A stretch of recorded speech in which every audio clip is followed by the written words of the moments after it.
Creo que está.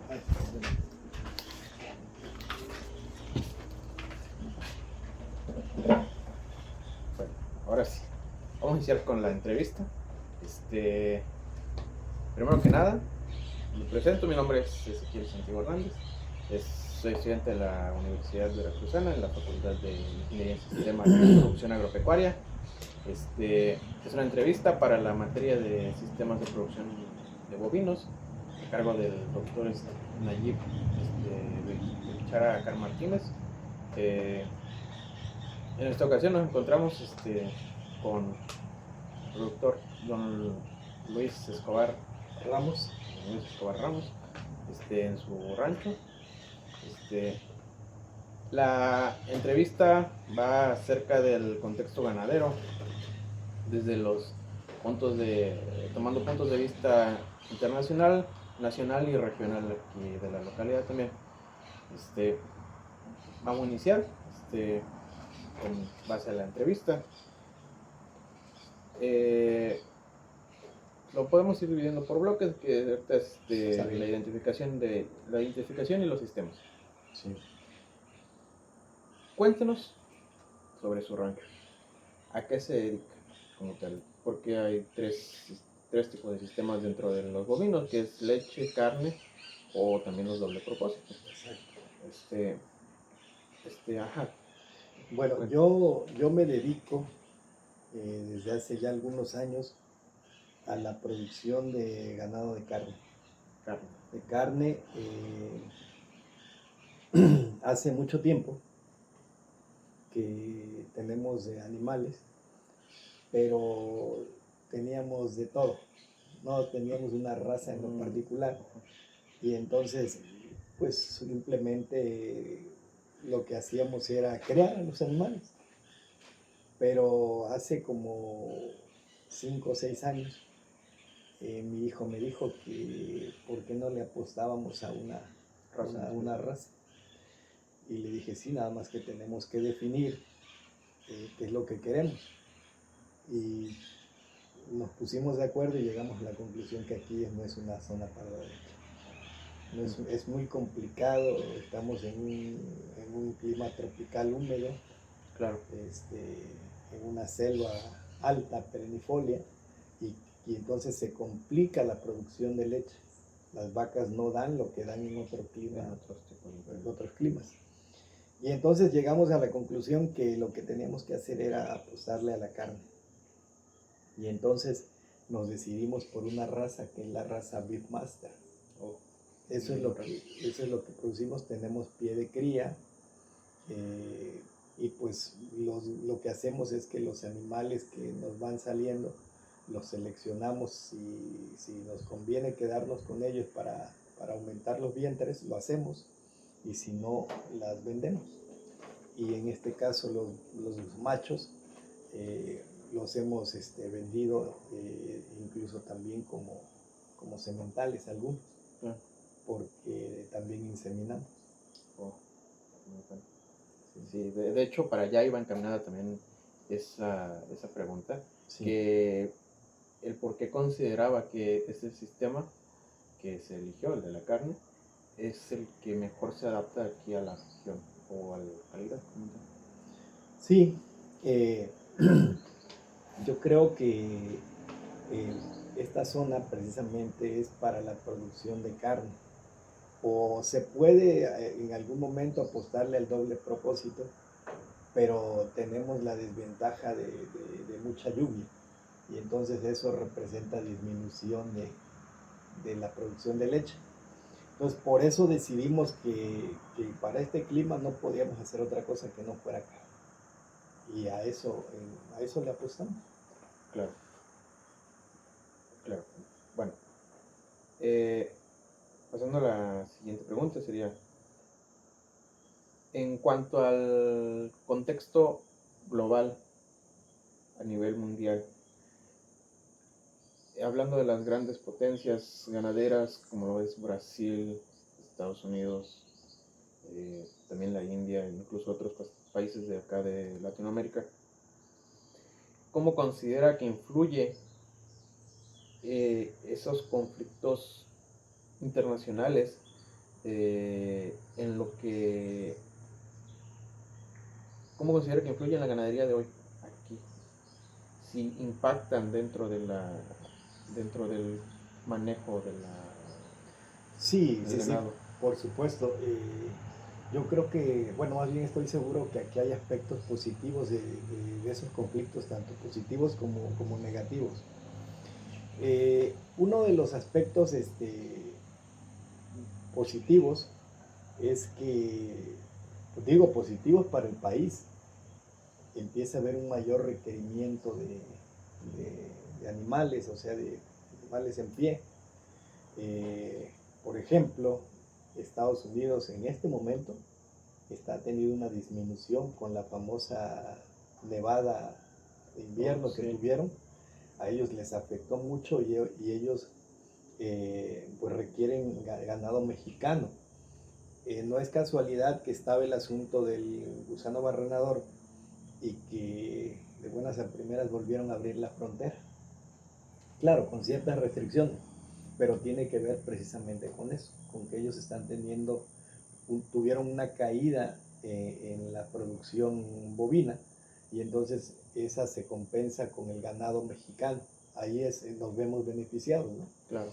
Y en el contexto ya más hacia los otros países donde hay conflicto, por supuesto que también nos vemos beneficiados en cierta medida, claro, con un trampolín que es Estados Unidos, pero finalmente se ve el beneficio.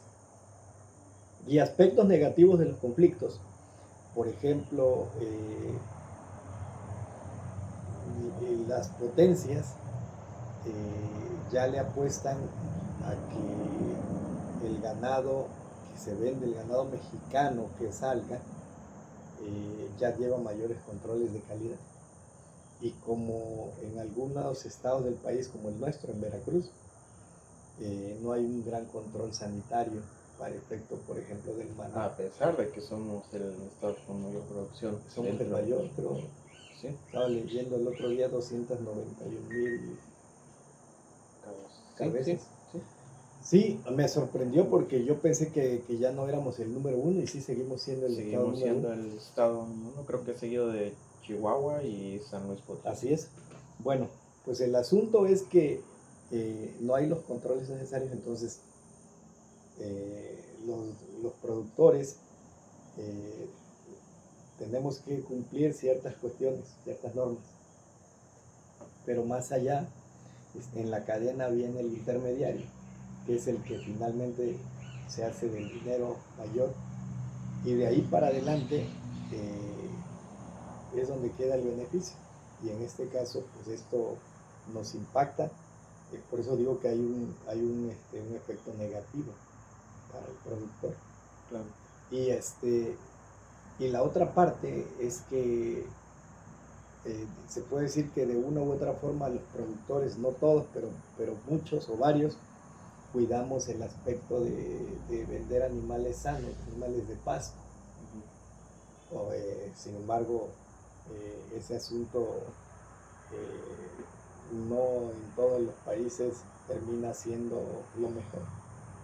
Y algunos le apuestan a que ese tema ya no sea lo prioritario. Eso es lo que yo te puedo comentar. Sí, sí. Como lo comentaba hace un momento, entonces, debido a esos conflictos que le menciono en otros lados del planeta, ¿verdad? Sí considera que afecta el bolsillo, ahora sí que propio, ¿no? De aquí del rancho, o cree que estamos todavía a tiempo, o estamos lejos de eso, de que esos conflictos lleguen a afectar No, sí nos afectan, porque de una u otra manera lo que sucede es que se encarecen los productos que utilizamos para los insumos, ¿no? ¿Sí? Los insumos para la ganadería se han venido encareciendo continuamente y en algún momento, bueno, cuando empezó el conflicto de Ucrania y Rusia, sabemos que esos países son grandes productores de granos. De granos. Y entonces, al ser grandes productores de granos, pues si dejan de llegar el mismo volumen que se tenía, pues se encarecen los granos. Y aquí pues sabemos que no producimos lo suficiente. Incluso la misma calidad. Así es, entonces sí hay un efecto y sí se nos refleja en el incremento de los precios de los insumos. Claro. Eso es lo que yo ubico. Okay. Bueno, siguiendo con la entrevista, dentro del panorama nacional, sabemos que México es una potencia internacional en cuanto a la producción de carne de res. Vamos al 8º lugar a nivel mundial. Sin embargo, ¿cómo ve usted que nos afecten problemas, como lo mencionamos anteriormente, del gusano barrenador? ¿Cree que esto ponga en riesgo a nuestras exportaciones o el valor de nuestros animales? Es definitivo y que nos afecta y además representa un asunto de encarecimiento de la producción también, porque se encarece en cuanto a la inversión en horas hombre. Un productor, si tiene 20 cabezas, un productor pequeño tiene 20 cabezas y la mosca le llega el gusano a los animales, ese productor va a tener que estar curando a esos animales o su trabajador tendrá que estar curando a esos animales, aunque ha evolucionado el tratamiento. Al principio nos apanicamos y ¿qué fue lo que sucedió? Pues dejamos de hacer muchas cosas y ahí es en donde nos impactaba más, porque dejamos de hacer cosas cotidianas o del trato de los animales por estar atendiendo el asunto del gusano barrenador. Creo que pasó el pánico y entonces se dio el efecto de que encontramos la forma, ¿no? Queríamos estar curando a los animales diario y que era lo que ocasionábamos, pues que estábamos reviviendo la herida, no la dejábamos que sanara.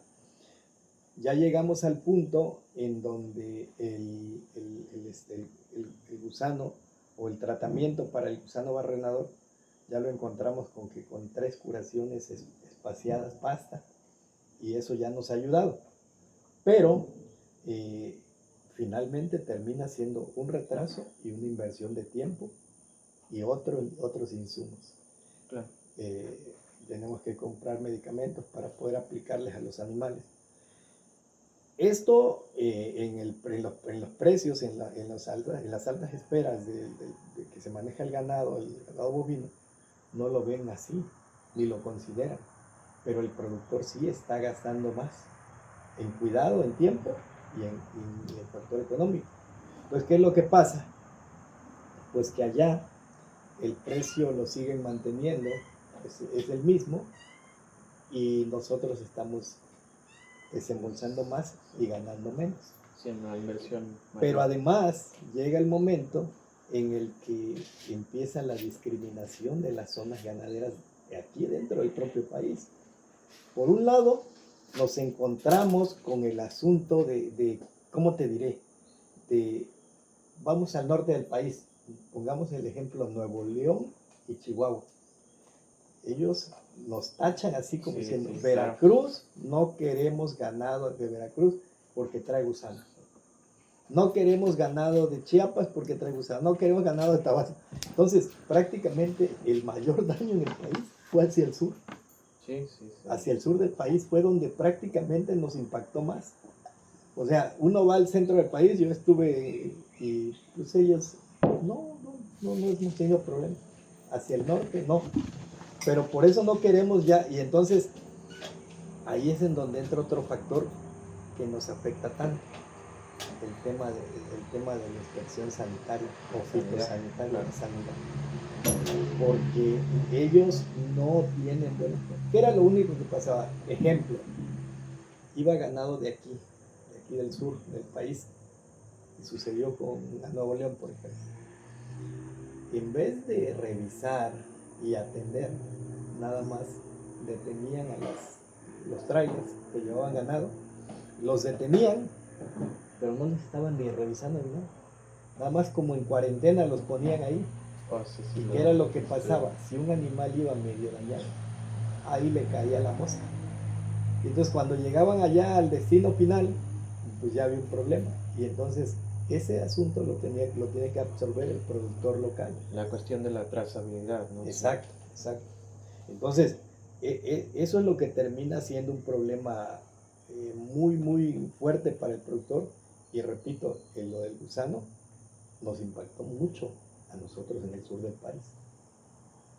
Claro. Igual luego, caminado a ese punto de la sanidad, lo que conlleva trazabilidad y los puntos de inflexión, ¿cree que sigue siendo negocio la ganadería con estas amenazas sanitarias? ¿O también con los apoyos, o tengo entendido los créditos a palabra ganaderos que hay, que son los apoyos nacionales, son suficientes para proteger esa inversión? Siendo honesto, la ganadería no es tanto negocio. No es tanto negocio porque tenemos un problema que todos conocemos, los intermediarios.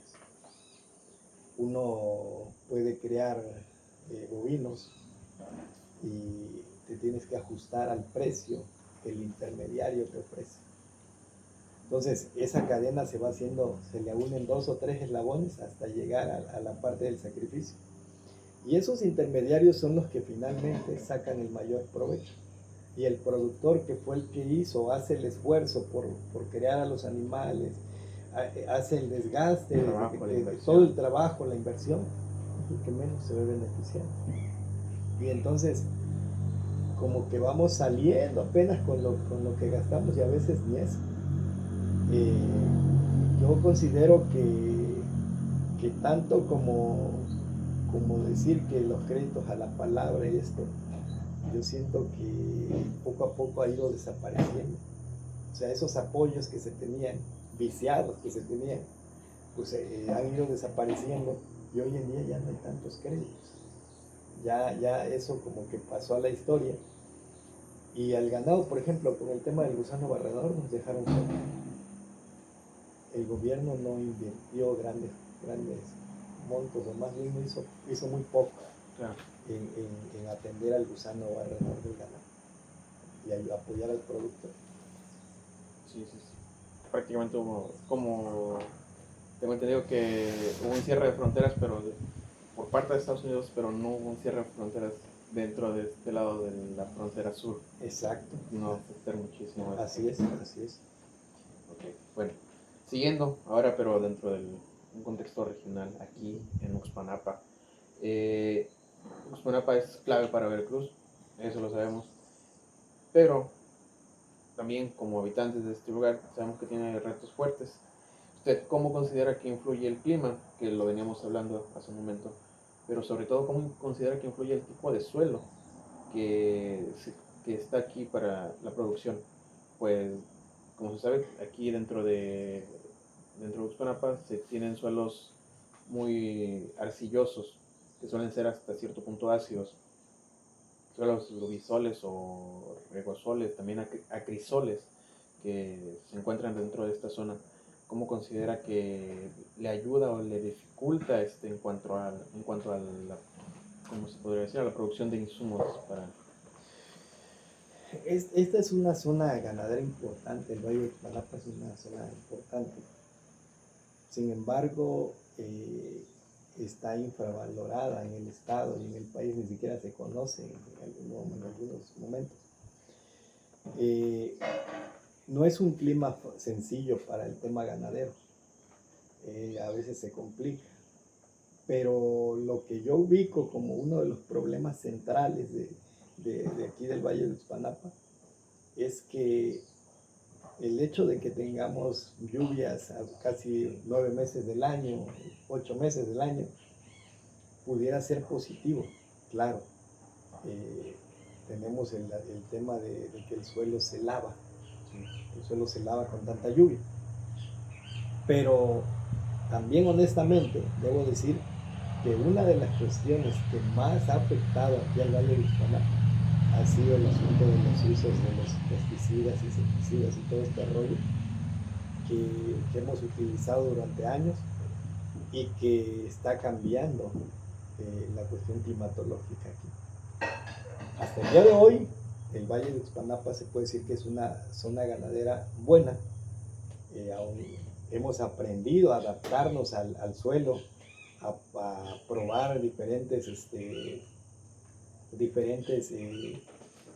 esquemas, pero ese es el motivo por el cual te platicaba hace un momento, que algunos estamos buscando opciones, y una de las opciones que estamos encontrando es el tema de la ganadería sustentable, porque estamos recuperando esa armonía entre animal, hombre y suelo.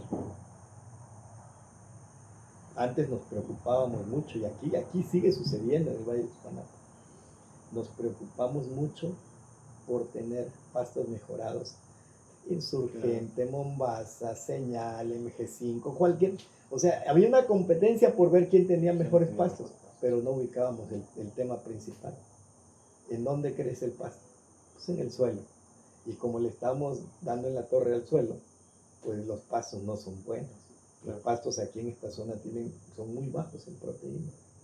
A veces tenemos pastos que en otras zonas pudieran andar llegando al 10% de proteína. Aquí tenemos el 5, el 6, el 4, ya uno muy bueno, el 7, 8%. Sí.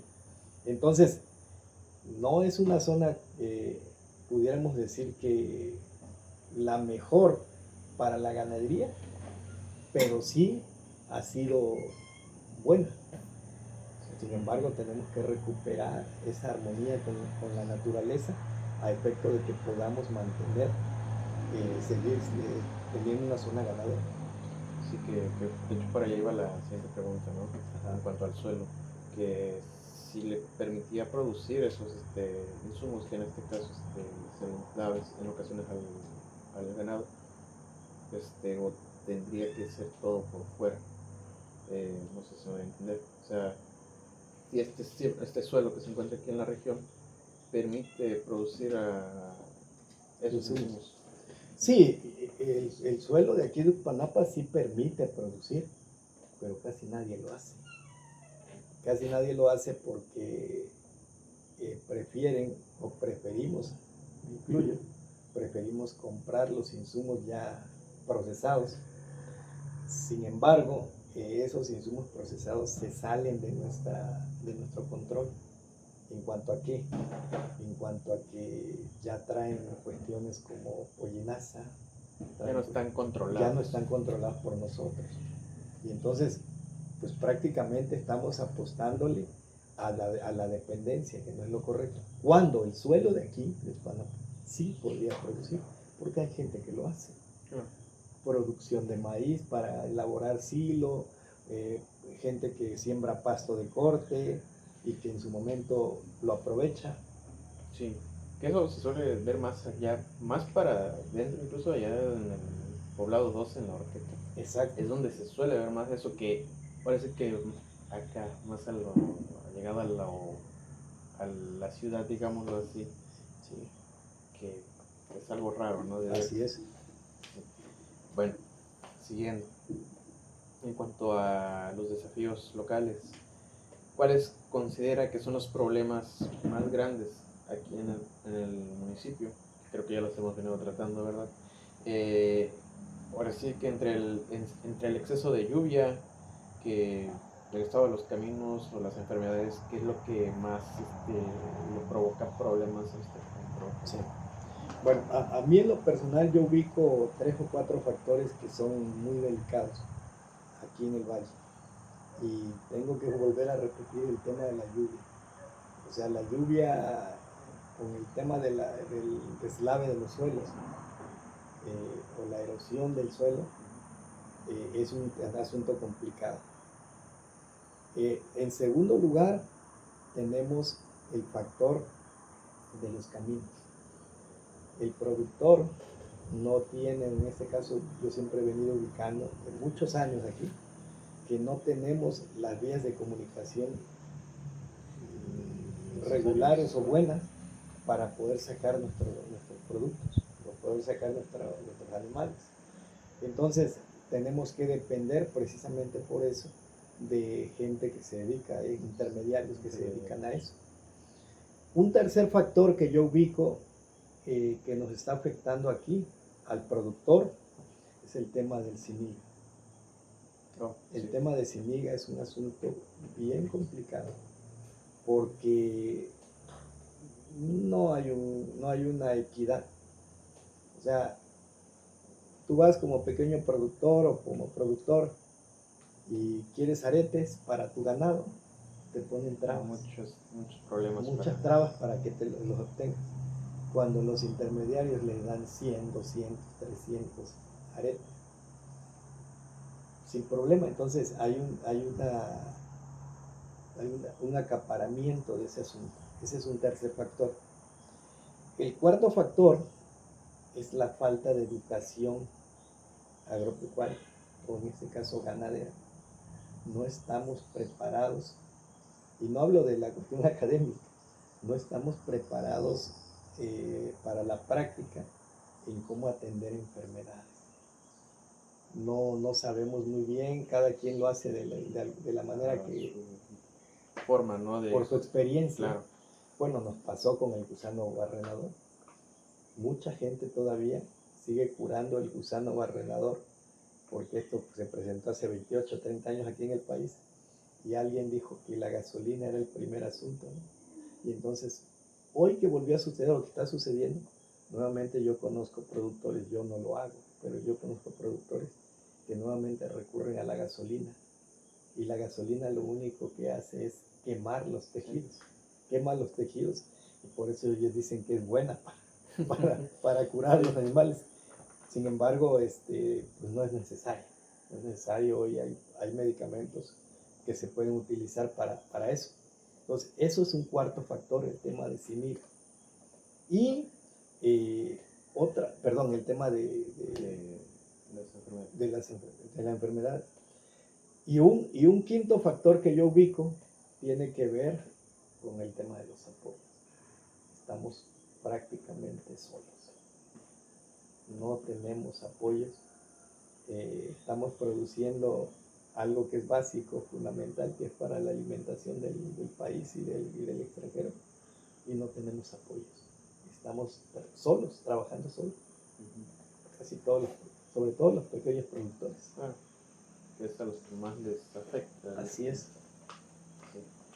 Sí, de hecho también sobre el tema de los aretes es un problema que tengo entendido que va de la mano con no recuerdo muy bien cuál era su cargo, ¿verdad? El médico Humberto. Ajá, ella fue subsecretario de desarrollo. No lo pudieron controlar, incluso vinieron acá por esta zona, no me acuerdo por dónde, Sí.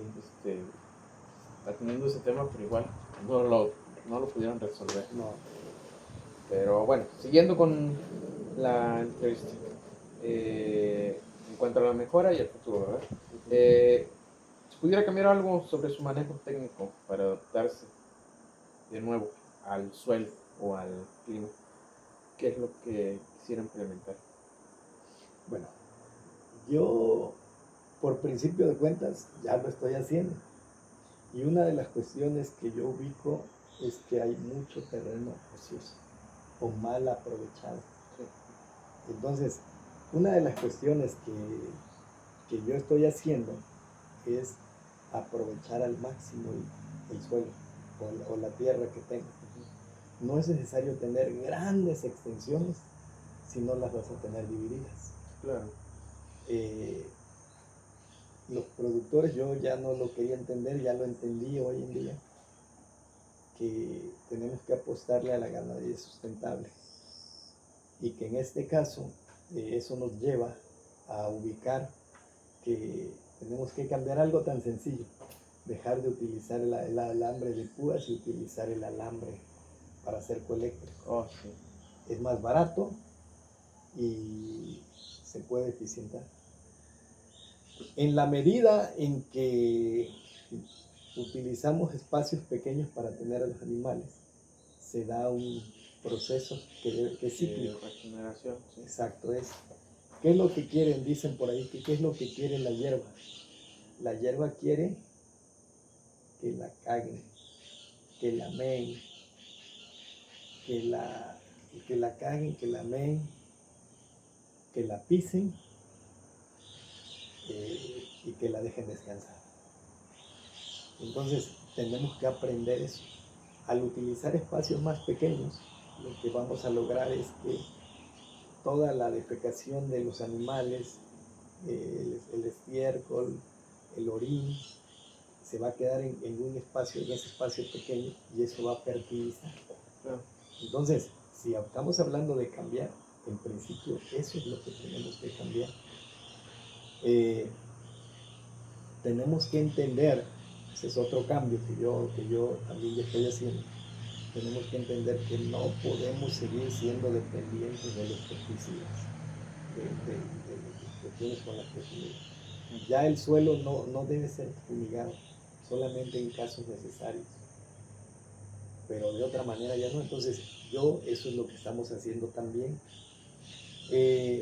Un tercer asunto, nos tenemos que quitar de la cabeza a los productores que la inseminación es carísima, no es tan cara, y tenemos que mejorar nuestra genética. Hoy en día ya no, eso fue moda, ya no se quieren animales tan grandes, ya deben ser animales de talla media para que coman menos, pero que ganen peso. Entonces, ese es un asunto que también creo que hay que cambiar. Entonces, la genética ahí la tenemos que mejorar. Entonces, son de las cosas que yo ubico, por eso hablo de este tema de la ganadería sustentable, ganadería regenerativa, porque tenemos que darle oportunidad, tenemos que volver a hacer las paces con el suelo, con la naturaleza, y parte de ello, aquí en el Valle de Uxpanapa, no es un capricho, es necesario. Si queremos conservar, seguir siendo una zona que produzca. Sí, que de hecho para llevar la pregunta, Sí. porque ¿cómo ve el futuro de la ganadería en esta región? ¿Cree que Uxpanapa seguirá siendo una zona fuerte para las siguientes generaciones? Yo creo que Uxpanapa puede ser una zona fuerte. El potencial lo tiene. Sin embargo, aquí en esta zona necesitamos un programa de recuperación del entorno general, o sea, del medio ambiente. Claro. O sea, porque regularmente la mayoría solamente se enfoca en la reforestación, esa es una parte. No solamente es la reforestación, sí es importante sembrar árboles, sí es importante cuidarlos, pero también es importante, volviendo otra vez a la madre tierra, cuidar el suelo. Se va a requerir, para que pueda seguir siendo una zona importante en la ganadería del Valle de Uxpanapa, que convenzamos a los jóvenes.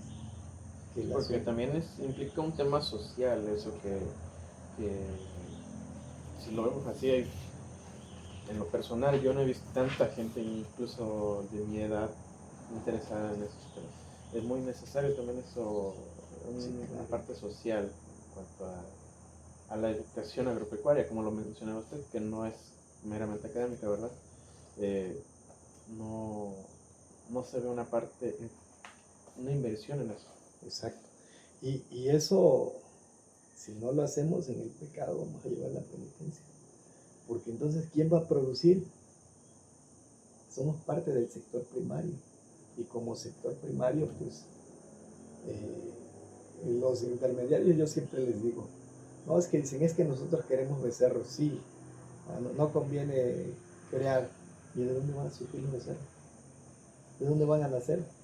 Si nadie cría. Pues lógicamente no tendríamos que venderles y ustedes no tendrían que comprar. Tendrían el capital a lo mejor, pero no habría que mercadear. Entonces, yo creo que sí, Uxpanapa puede seguir siendo una zona ganadera importante, pero siempre y cuando convenzamos a los jóvenes de que aquí hay futuro y de que el futuro está en lo agropecuario. Claro. Sí. Okay. Bueno, pues con eso cerraríamos la entrevista. Un gusto que me haya concedido este tiempo, ¿verdad? Esta entrevista para la materia. Conforme vaya avanzando, la verdad espero poderlo seguir tratando porque futuras actividades dentro de la misma Sin problemas, sí. actividad vamos a tratar de identificar incluso que va de la mano en esta materia, identificar algunos pues, ya sea detalles o problemas menores, porque la verdad considero que sí lo ha manejado bien usted, para que le miento, para dar una posible solución. Y que no solamente se quede aquí, sino que se vaya expandiendo, que es lo que se busca. Excelente. Bueno, muchas gracias. Y ahora sí, voy a cerrar la sesión. Así es,